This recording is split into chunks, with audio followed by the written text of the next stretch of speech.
I've heard you say about this particular tune, which I love, that this is the first complete song you ever finished, and it came to you after being honorably discharged from the Army. Can you tell me a bit of that story of writing this tune about Proud Mary?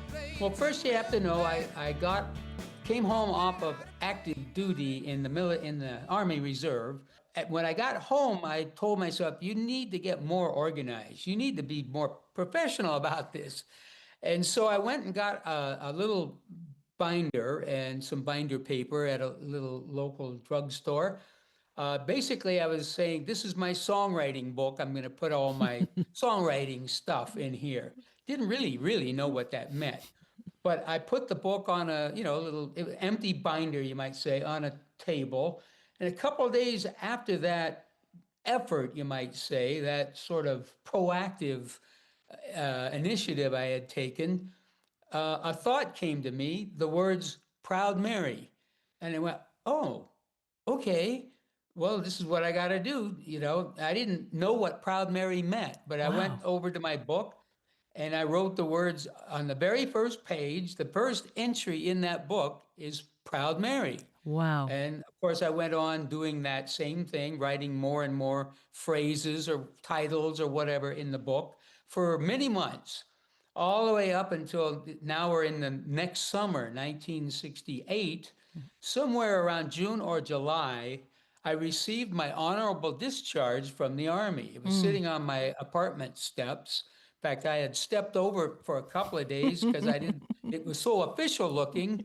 You didn't want to touch it. That it was for me, right? Anyway, I opened it up. It's my honorable discharge from the Army. I was overjoyed. This is right at the height of the Vietnam War. And now I felt, well, I'm free. I can start working on music full time here, And I went right into my room in my apartment, picked up my guitar, started strumming some chords. At first, they were sort of reminiscent of Beethoven's Fifth. That's kind of what that intro is all about. And then the first line I wrote down on a piece of paper was, left a good job in the city, working for the man every night and day. Well, I had just gotten out of the Army, and that's what that's referring to. Then I kept writing and kept playing my guitar there acoustically. It wasn't plugged in. And I came up with the chorus, rolling, rolling, rolling on the river. And that kind of excited me. I thought, wow, this sounds pretty solid. I mean, wow, this is startlingly good compared to whatever I had written in my life before.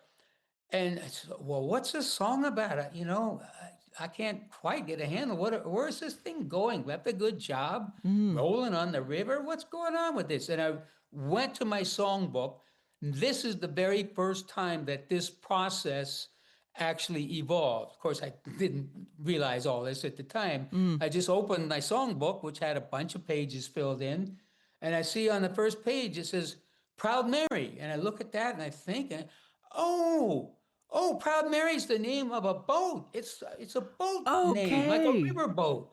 Wow. And so I finished writing this song. I mean, who writes a song about a boat, Apparently you do. Anyway, I got done, and it was really catchy to me. I mean, and left a good job and working for the man every night and day, and finally get rolling on the river. And I'm even playing a little interlude on the guitar in between the lines.